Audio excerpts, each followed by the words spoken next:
Hi everyone, welcome back to Tech Booth. Today we're going to be looking at manual lenses, zone focusing, and hyperfocal distance.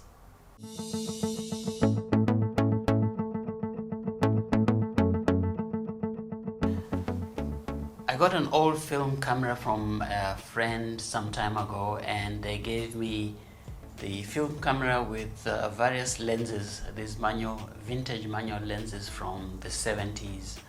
And I've just been trying to learn how to use these lenses. So I thought, let me make a tutorial on some of these manual lenses and see how you can use them in your photography. When I got the camera and these lenses, I bought myself an adapter. That's what you need for you to be able to use these lenses on some of the modern cameras. I use the GH5 and it's micro four thirds, so I needed to buy an adapter to connect that to my GH5. Since it's a manual lens, I didn't need to buy anything expensive because you can get different types of adapters. You get active adapters which can communicate the settings of the lens to your camera, and you can even control some features like focus and get autofocus. But because these were purely manual lenses, I just use a passive adapter that just changes the connection to my lens. So to start off with, we look at the front of the lens right there, and I would say there are about 3 pieces of information that are really important for us to know. The first one is right there, 28 millimeters for this one. That's your focal length for this prime lens, so you cannot zoom in and out. This is a prime lens set at 28 millimeters. So our next number refers to the aperture.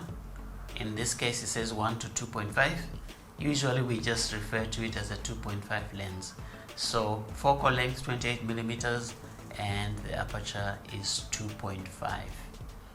And then the next piece of information that's important is your filter diameter, which is right there. This one says 67 millimeters. And your filter diameter is what you use to reference when you are buying filters for the front of the lens. So if you're going to buy a UV filter, or you're going to buy a neutral density filter that screws on the front of the lens, that is the size of the filter that you need to buy. In this case it is 67 millimeters. So that's the front of the lens. There's some other information like the serial number and the brand, but those 3 information pieces are what is most relevant to what we are doing today. Let's go on to look at the barrel of the lens for this one. You will see the lens has 2 rings. The first ring at the top is your focus ring. That's what you use when you want to focus.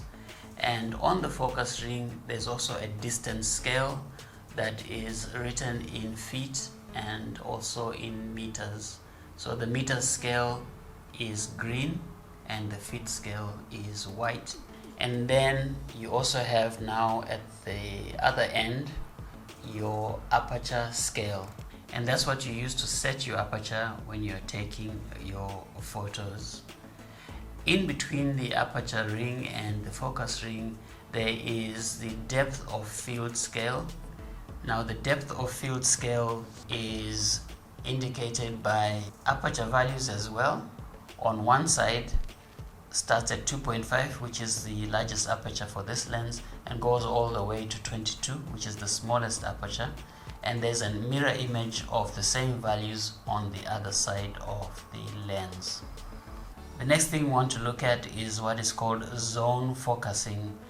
The first thing you want to do is to set your aperture. So you want to decide what aperture you're going to be using as you're shooting.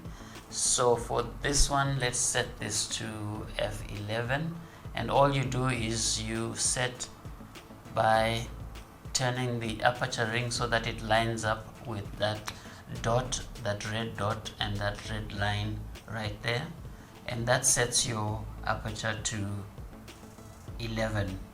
The next thing you want to do is now to set your focus spot, or where you're going to be focusing your lens. Turn your focus So let's say your subject is about 1 meter away.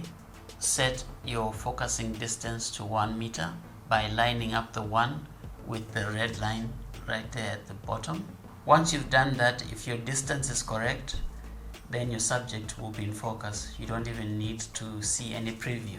That's how people who were using film cameras back then would be able to know that their subject is in focus, even though they didn't have the digital preview that we have these days. So I've set my distance at 1 meter. I've set my f-stop or f value to 11, and so everything at that distance of 1 meter will be in focus. Even though we've focused at 1 meter distance and we've set our focus at 1 meter distance, there is a zone beyond 1 meter and before the 1 meter that is also in focus. This zone that is in focus represents what we call the depth of field. And for you to know what that distance is or what that zone is, you can look now at your lens and the depth of field scale. Whatever aperture you've set, so in this case we've set the aperture at f11, you go to your depth of field scale and you look to the left and you see where f11 is on the left side right there, and you go up to the distance scale. In this case f11 is lined up with about 0.7, just over 0.7 meters, and on the other side of this red line the f11 is lined up with 1.5 meters. What that tells me is my focal zone is from about 0.7 meters to about 1.5 meters. So even though I've set my focus at 1 meter, at f11 anything around 0.7 all the way up to 1.5 will be acceptably sharp.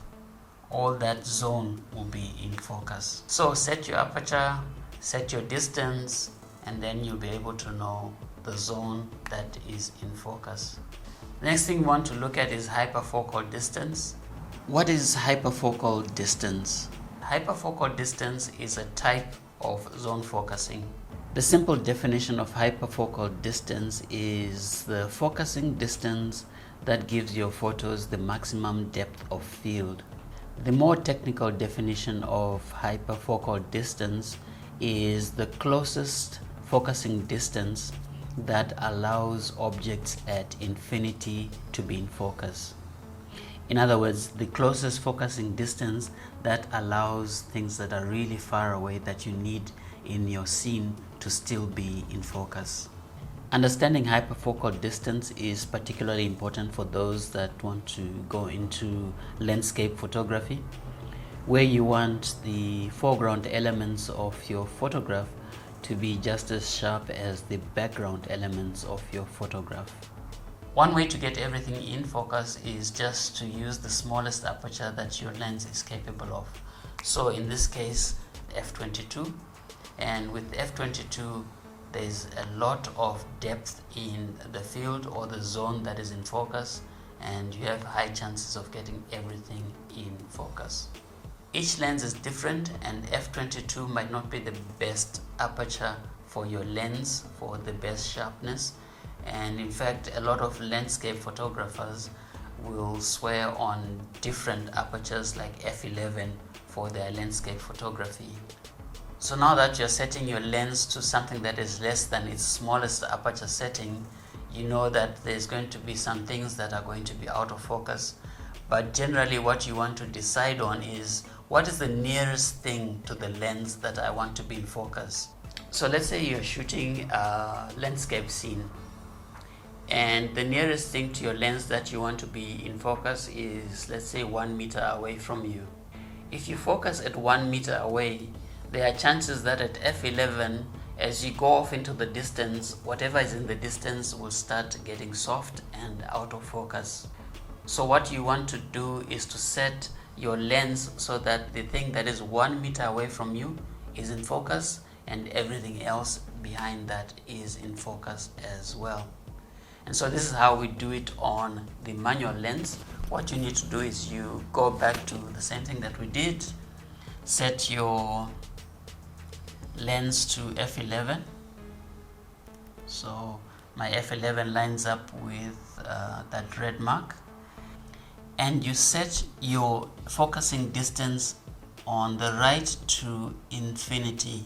The infinity mark is lined up with your 11 on the depth of field scale. So once you've set that, that means at f11 you are focused to infinity.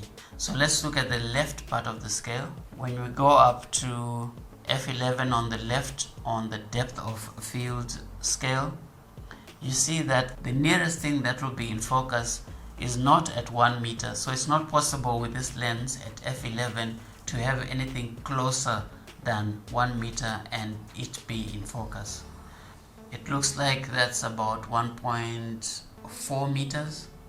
So from 1.4 meters on this lens all the way to infinity at f11 will all be in focus.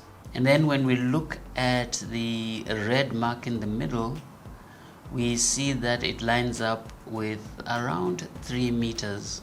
That 3 meters represents your hyperfocal distance.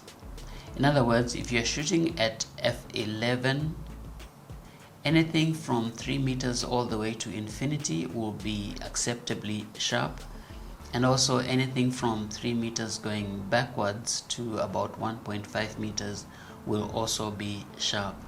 That's how you use zone focusing to set your hyperfocal distance on a manual lens. So if I wanted to shoot something closer than 1 meter and beyond to infinity, I would need to change my aperture. So if I change my aperture to f16 for example, and then I set my infinity to f16, which is right there. If I look on the left of the lens at 16, you can see just shy of 1 meter all the way to infinity, that zone will be in focus.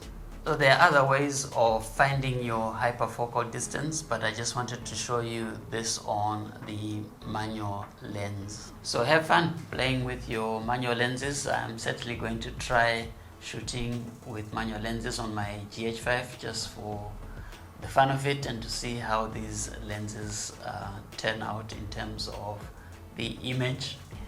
Manual lenses, zone focusing on manual lenses, and hyperfocal distance. See you next time on Tech Booth.